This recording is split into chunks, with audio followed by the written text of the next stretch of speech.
Boa tarde, boa noite, meus amigos, meus irmãos. Estamos aqui para mais uma reflexão na Palavra de Deus e nós vamos falar alguma coisa hoje sobre anticristianismo, a coisa mais velha do mundo.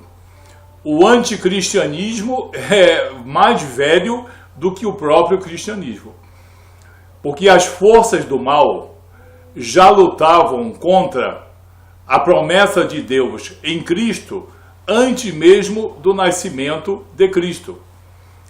Quando muitas nações lutaram contra o povo hebreu, contra a raiz de Jessé, contra a raiz de Davi, a luta contra o Jesus que viria na plenitude dos tempos é muito mais antiga do que possamos imaginar.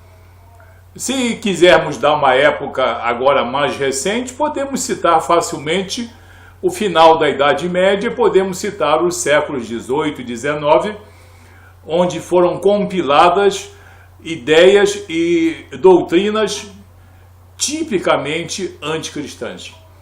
Isso diminuiu ou isso aumentou? Isso continua. Hoje, nos dias de hoje, existem diversos movimentos anticristãos e existem muitas pessoas envolvidas nesse anticristianismo. O que é esse anticristianismo? É tentar mostrar que as Escrituras não são a palavra de Deus, é tentar mostrar que o Cristo é o homem que se fez Deus e não o Deus que se fez homem, é mostrar que a obra de salvação de Jesus pode ser substituída pela obra de méritos e obras de homens. É tirar a credibilidade dos profetas e dos apóstolos. É, no caso, substituir gradativamente no entendimento e no sentimento das pessoas menos avisadas. Tirar gradativamente o cristocentrismo da salvação e ministrar ardilosamente um antropocentrismo. E isso tem tido muito sucesso no meio de muita gente. E milhões de pessoas nesse país caíram nesse ardil e vivem nesse ardil. Mas nós cristãos não podemos cair nesses ardis, por isso nós temos a obrigação de mantermos o cristocentrismo neotestamentário em nosso entendimento e em nossa vida. Porque sem esse cristocentrismo não existe reconciliação com Deus e não existe salvação. Existe virtuosismo, mas a virtude perante Deus, a aprovação perante Deus, não existe porque assim ensinam Jesus e os apóstolos. Existem diversas maneiras ardilosas de tentar levar descrédito à palavra de Deus e à própria figura de nosso Senhor Jesus Cristo. Eu vou querer que vocês fiquem atentos muito bem para não serem vítimas desses ardis. Eu vou mostrar a você como são ministrados esses ardis, tentando fazer com que um antropocentrismo prevaleça sobre o cristocentrismo. Ou seja, uma tentativa fútil, mas funciona em cima de muitas pessoas que não vigiam. É uma tentativa de fazer com que os méritos do homem sejam exuberantes e os méritos de Cristo venham a ser esquecidos. Olha só, na carta aos Hebreus, no capítulo 5, versículo 9, o versículo isolado dá margem a uma interpretação bastante maliciosa. O que diz o versículo 9? Falando sobre Jesus. E, tendo sido aperfeiçoado, tornou-se o autor da salvação da salvação eterna para todos aqueles que lhe obedecem. Ok? Exatamente é isso que diz o versículo. Aí muitas pessoas ardilosas não são cristãs, são pessoas anticristãs, pegam esse texto de Hebreus capítulo 5, versículo 9, e dizem que Jesus, da condição de homem, foi se aperfeiçoando e tornou-se o autor da salvação eterna para todos os que lhe obedecem. É uma grande mentira os que dizem isso, porque esse versículo permite essa deturpação quando ele não está inserido na sua contextualidade. Vamos agora inserir esse versículo dentro do texto. Hebreus capítulo 5, a partir do versículo 4, do versículo 4 até o versículo 10. E vamos ver como muda completamente a história. A partir do versículo 4, ninguém, pois, toma essa honra para si mesmo, senão quando chamado por Deus, como aconteceu com Arão. Aqui o apóstolo, o autor da carta aos Hebreus, está falando sobre o sacerdócio. Assim também Cristo a si mesmo não se glorificou. Jesus mesmo não se glorificou para se tornar sumo sacerdote, mas o glorificou aquele que disse: Tu és meu filho, eu hoje te gerei. Como em outro lugar também diz: Tu és sacerdote para sempre, segundo a ordem de Melquisedeque. Então, nós vemos aqui que a aprovação de Jesus como sumo sacerdote perante Deus não é mais do modo arônico, é do modo de submissão a Deus, e foi eleito por Deus como sumo sacerdote da nova aliança, do novo pacto. Continuando, nós vamos compreender melhor.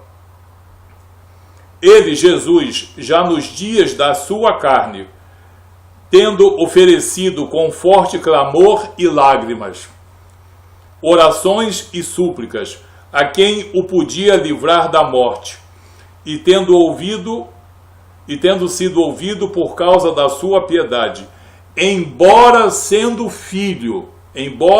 Jesus filho de Deus, aprendeu a obediência pelas coisas que sofreu. Aprendeu a obediência pelas coisas que sofreu. E tendo sido aperfeiçoado, tornou-se o autor da salvação eterna para todos os que lhe obedecem, tendo sido nomeado por Deus sumo sacerdote segundo a ordem de Melquisedeque. Quem ler com toda a calma, quem ouviu com todo cuidado, percebeu que Jesus Cristo, mesmo sendo das regiões celestiais, mesmo sendo o Filho de Deus, esvaziou-se da sua divindade, submeteu-se à condição humana para submeter-se às provações, aos limites e às tentações da carne, da alma e do espírito. Então, o Deus se fez homem, não foi o homem que se fez Deus. E nós vamos ter a prova disso em Filipenses capítulo 2, a partir do versículo 5. Esperem um pouquinho só. Então, vocês veem aqui que nesse texto, claro para qualquer homem cristão,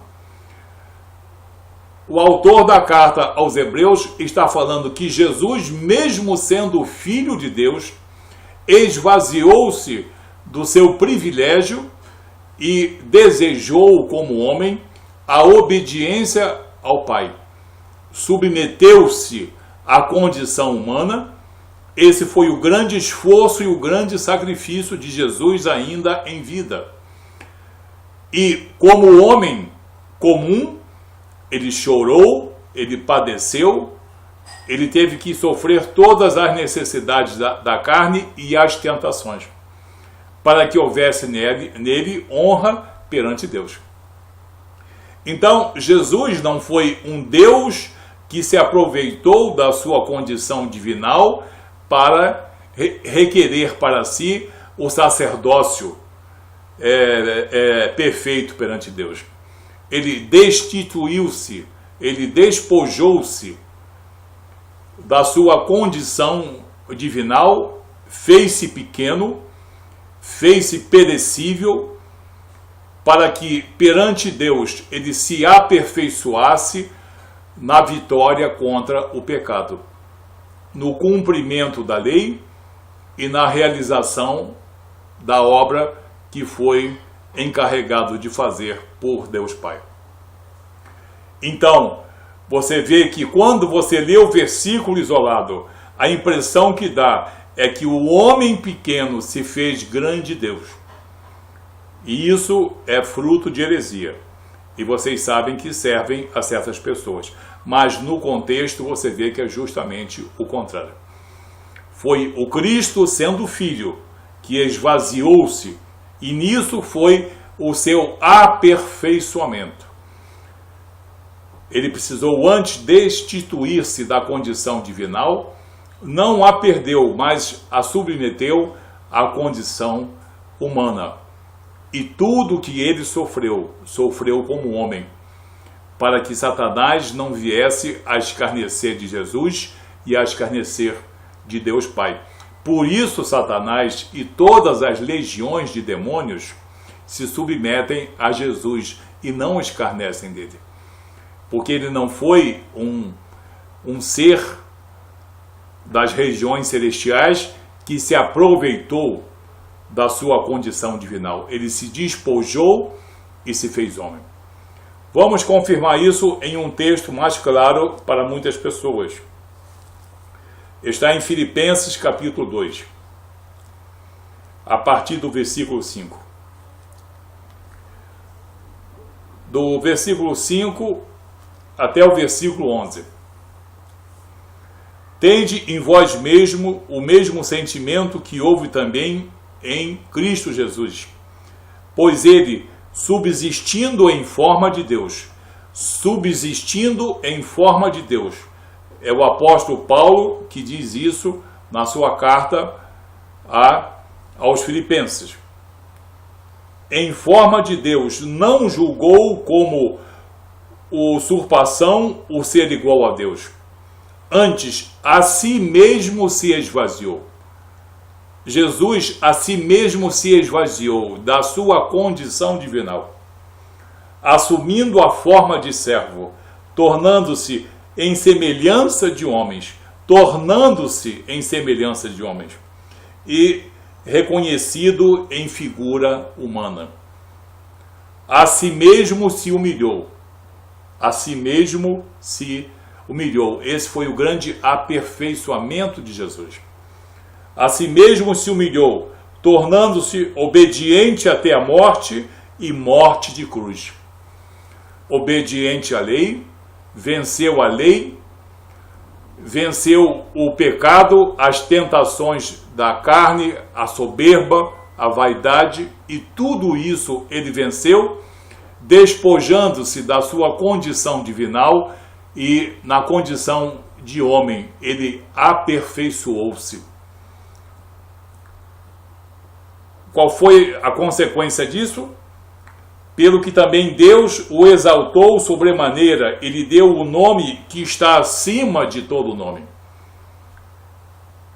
para que ao nome de Jesus se dobre todo o joelho nos céus e na terra e debaixo da terra, e toda a língua confesse que Jesus Cristo é Senhor, para a glória de Deus Pai. Amém? Então você viu que o versículo da carta aos Hebreus, capítulo 5, verso 9, ele pode ser adulterado por pessoas de má fé, tipicamente anticristãs e pessoas que mantêm uma chamada antropofilia, lançando essa antropofilia contra o cristocentrismo da salvação. Mas a carta aos Hebreus, quando é lido o capítulo 5, não deixa dúvidas.